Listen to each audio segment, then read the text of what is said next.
தற்போதைய செய்தியை பார்த்துக் கொண்டிருக்கிறோம். செங்கல் சூளைகள் தொடர்பாக மத்திய சுற்றுச்சூழல் அமைச்சகம் வழிகாட்டு நெறிமுறைகளை வெளியிட்டிருந்தது. தொடர்ந்து அந்த வழிகாட்டு நெறிமுறைகள் புதிய சூளைகளுக்கு மட்டுமே பொருந்தும் என்று மாசு கட்டுப்பாடு வாரியம் உத்தரவு பிறப்பித்திருந்த நிலையில் அந்த உத்தரவானது ரத்து செய்யப்பட்டிருக்கிறது.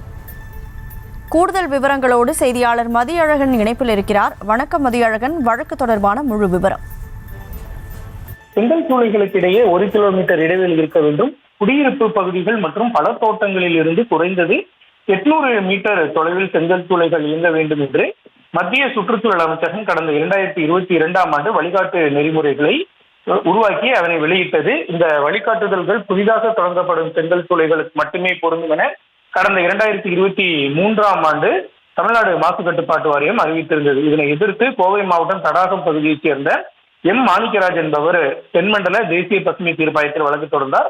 வழக்கை விசாரித்த தீர்ப்பாய நீதித்துறை உறுப்பினர் புஷ்பா சத்யநாராயணா, தொழில்நுட்ப உறுப்பினர் சத்யகோபால் அமர்வு தமிழ்நாடு மாசு கட்டுப்பாட்டு வாரியம் கடந்த 2023ஆம் ஆண்டு பிறப்பித்த உத்தரவை அனுமதித்தால் சட்டவிரோத செங்கற்சூளைகள் எந்த கண்காணிப்பும் இன்றி இயங்க வழிவகுக்கும் என கூறி அந்த உத்தரவை ரத்து செய்து உத்தரவிட்டது.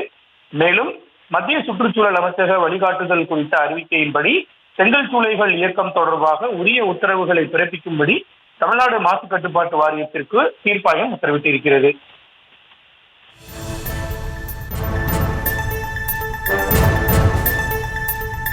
செங்கல் சூளைகள் தொடர்பாக மாசு கட்டுப்பாட்டு வாரிய உத்தரவானது ரத்து செய்யப்பட்டிருக்கிறது.